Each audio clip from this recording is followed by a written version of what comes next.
మనకు స్వాతంత్రం వచ్చిన దగ్గర నుంచి నాయకులను కనుక గమనిస్తే ఒక 10 సంవత్సరాల తర్వాత నిజాయితీగా పరిపాలన సాగించే నాయకులు తగ్గిపోతున్నారనేది అర్థమైపోతుంది. మరీ 60-65 తరువాత నాయకులలో అవినీతి ఎంతగా పెరిగిపోయిందంటే, అందరి నాయకుల్లో అవినీతి అని కాదు, కానీ ఒక ఉన్న నాయకుల్లో ఒక 10% స్థాయికి చేరుకుంది. మరి మొదట్లో 1% అన్నా ఉన్నారో లేదో అవినీతి పరులు, అసలు లేదంటే 100% నిజాయితీగా పరిపాలన చేశారో తెలియదు. కానీ 60-65 టయానికి 10% మంది నాయకులు అవినీతి పరులుగా మారినట్లుగా మనకి చరిత్రలు చెప్తున్నాయి. అట్లాగే ఇప్పుడు నాకు బాగా తెలిసేటప్పటికి 80 ఆ ప్రాంతానికి వచ్చేటప్పటికి 40% మంది 50% మంది అవినీతి రాజకీయ నాయకులు తయారైనట్లుగా నాకు అనుభవంలోకి వచ్చేసింది. అక్కడి నుంచి నేను బాగా గమనిస్తే ఇప్పుడు 1% మాత్రమే నిజాయితీ గల నాయకులు ఉన్నట్లుగా నాకు అర్థమవుతుంది. అంటే ఒక 200 మంది నాయకులు ఉంటే ఒక 2 లేకపోతే 3, అంటే 1% లేదా 2% మందే నిజాయితీగా పరిపాలన సాగిద్దామనే భావనతో రాజకీయ నాయకులుగా మారే వాళ్ళు ఉన్నారని నాకు అర్థమవుతుంది.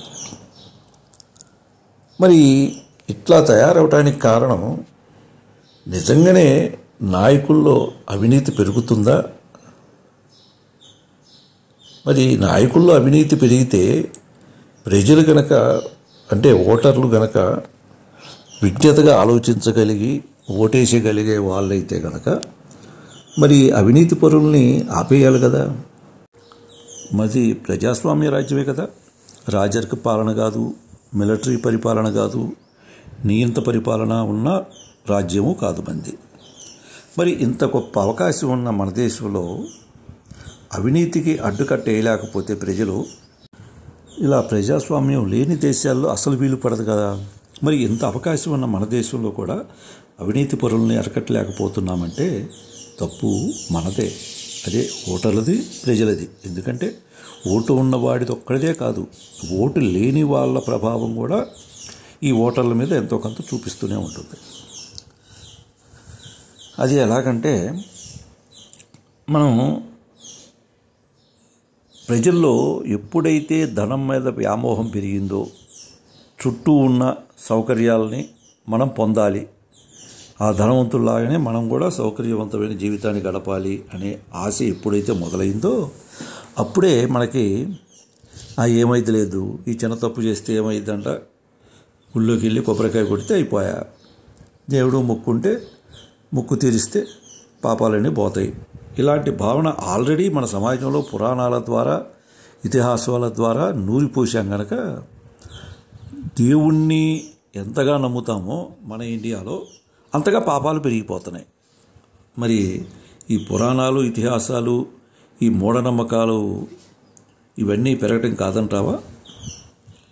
ఖచ్చితంగా ఈ చేసిన పాపానికి పరిహారంగా ఏదో ఒకటి చేసి మనం తగ్గించుకోవచ్చు అనేది ఎప్పుడైతే ప్రచారం అయిపోయిందో, ఇంకప్పుడు మనం ఆ ఓట్లు వేసేటప్పుడు ఆ రాజకీయ నాయకులు కూడా మనలోని బలహీనతల్ని పసిగట్టి, నువ్వు గనక నన్ను ఇది గెలిపిస్తే నీగా చేసి పెడతా, పోయినసారి ప్రభుత్వం నీకు తెల్ల కార్డు ఇవ్వలేదు కదా, నీకెందుకు, నీకు అవకాశం ఉందా, నీకు తెల్ల కార్డు వచ్చే అవకాశం లేకపోయినా నేను నీకు ఇప్పిస్తా, వచ్చిన తర్వాత నన్ను కలువు, నాకు ఫోన్ చేశావంటే అక్కడ నేను మాట్లాడి నీకు ఆ ఏర్పాట్లన్నీ నేను చేస్తా, నువ్వు అనధికారిక కట్టడాలు కట్టడా ఇబ్బంది లేదు, నీకు పరిధిలోకి రాకపోయినా నీకు పెన్షన్ కావాలా నేను చూసి పెడతా.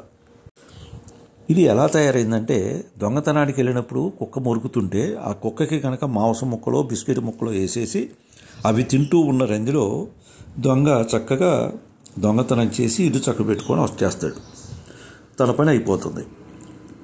అలాగే నేటి నాయకుల దోపిడీ కూడా తయారైంది.